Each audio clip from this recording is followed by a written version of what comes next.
18वां प्रकरण है, 15वां सूत्र है। इसमें कहा, जिसने जगत को देखा है वह भला उसे इनकार भी करे, लेकिन वासना रहित पुरुष को क्या करना है, वह देखता हुआ भी नहीं देखता है।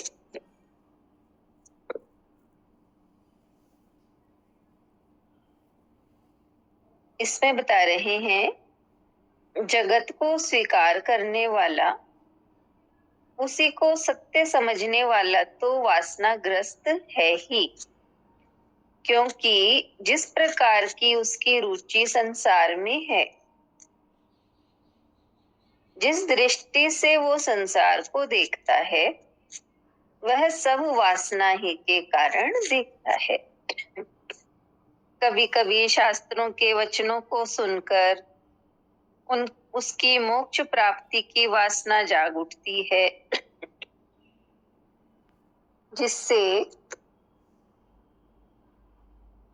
जिससे वह भी ज्ञानियों की भांति कहने लगता है, संसार माया है, ब्रह्म है, असत्य है, संसार है ही नहीं। यह रस्सी में सांप की भ्रांति के समान है। यह रस्सी में सांप की भ्रांति के समान है, किंतु उसने ऐसा जाना नहीं जैसा ज्ञानी ने जाना है, इसलिए उसका संसार को इनकार करना भी झूठ है, पाखंड है, वासना मात्र ही है, क्योंकि मोक्ष की वासना पूर्ति हेतु वह इसे इनकार कर रहा है, संसार से भाग रहा है, हिमालय जा रहा है। इसलिए अष्टावक्र कहते हैं कि ज्ञानी इससे भिन्न स्थिति वाला है, क्योंकि वह वासना रहित हो चुका है। वह इस संसार को देखता हुआ भी नहीं देखता है, क्योंकि उसे वह निर्मूल्य ज्ञात नहीं होने लगा है।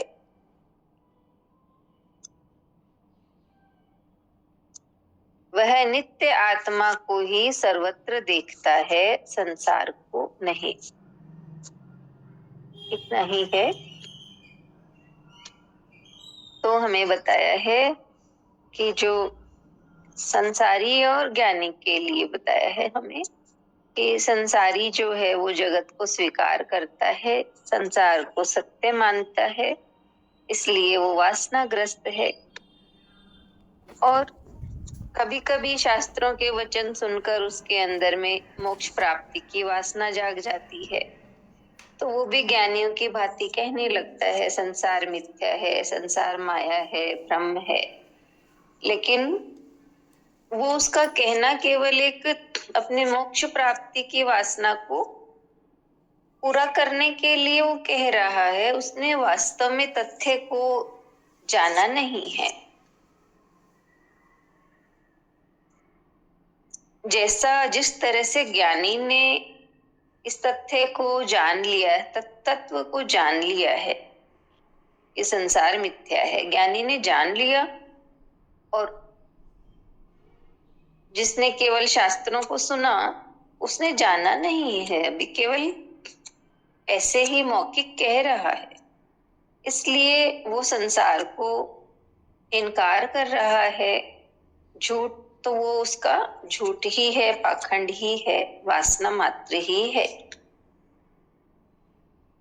इसलिए अष्टावक्र जी कहते हैं कि ज्ञानी इससे अलग स्थिति वाला है, क्योंकि वो वासना रहित हो गया है, उसके भीतर कोई वासना ही नहीं है, मोक्ष प्राप्ति की भी वासना नहीं, आत्मभाव में आ गया तो वो मुक्त ही है, सब चीजों से कोई वासना है ही नहीं, इसलिए वो संसार को देखता हुआ भी नहीं देखता है।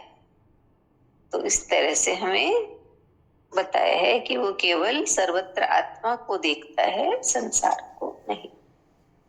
नवीता बताएंगी। हरिओम बेटा। हाँ, हरिओम। बहुत अच्छा आज का सूत्र भी, जिसमें बताया कि जैसे कि उसने केवल जगत को देखा है, यानी जो ज्ञानी नहीं हुआ है तो वो संसार को देख मतलब उसकी वासना बनी हुई है तो वो संसार को देखता है और संसार में ही इंटरेस्ट लेता है। तो कहा कि ऐसे व्यक्ति जब उनकी एक इच्छा होती है मोक्ष की, तो वो मोक्ष इच्छा के लिए मतलब कभी ज्ञान का जैसे सत्संग में सुन लिया, शास्त्र में सुन लिया, तो उसने वो एकदम से जाना नहीं है, अनुभव नहीं हुआ है, लेकिन उसने सुन लिया, ये सुन के बोल रहा है केवल कि है ना संसार माया है, ये है, लेकिन उसकी वासना बनी हुई है, तो वो वासना रहित नहीं हुआ है अभी तक, केवल संसार को बोल रहा है और संसार से भाग रहा है। तो पलायन करना मोक्ष नहीं है, यहाँ पे ये बता रहे हैं कि वो भागना मोक्ष नहीं है। इसमें यही फर्क बताया ना, ज्ञानी संसार को देखता हुआ भी नहीं देखता है और केवल ऊपर ऊपर का ज्ञान हुआ है, मतलब ऊपर ऊपर से ही जाना है, अनुभव नहीं किया है, उसको उसमें उतरा नहीं है, तो वो संसार से पलायन करने की सोचेगा कि कभी हिमालय जा रहा है, कभी कहाँ जा रहा है। तो वो तो अभी तक उसकी वासना ही बनी हुई है। जैसे यही कहा ना कि न त्याग करना है और न कुछ भोग करना है, बस केवल एक साक्षी मात्र वैसे रहना है।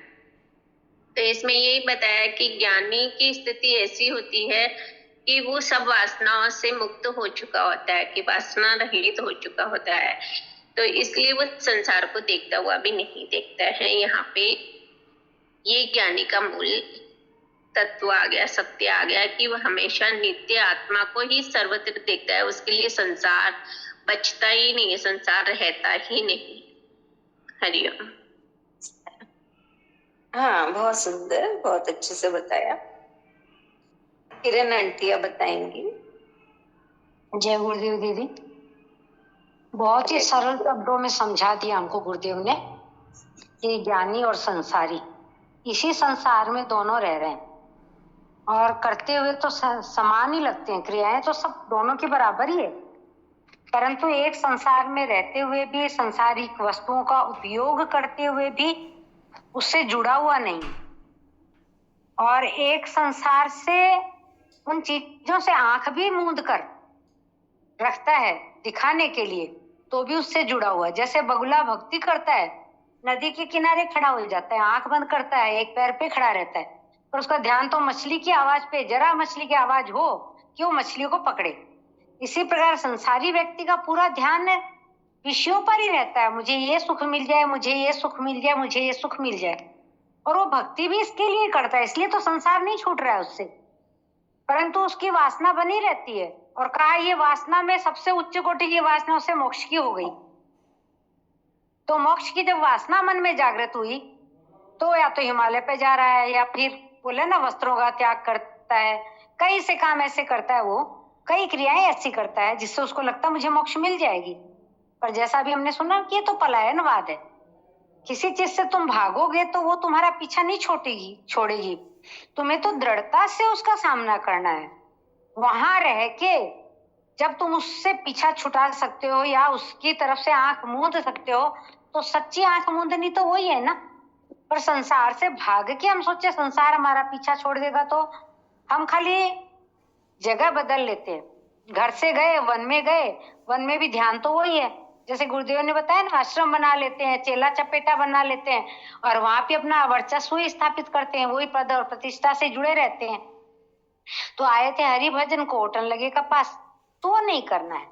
यदि सचमुच संसार में रह के भी संसार तुमको प्रभावित नहीं कर रहा है, तो तुम आत्मज्ञान की स्थिति में हो।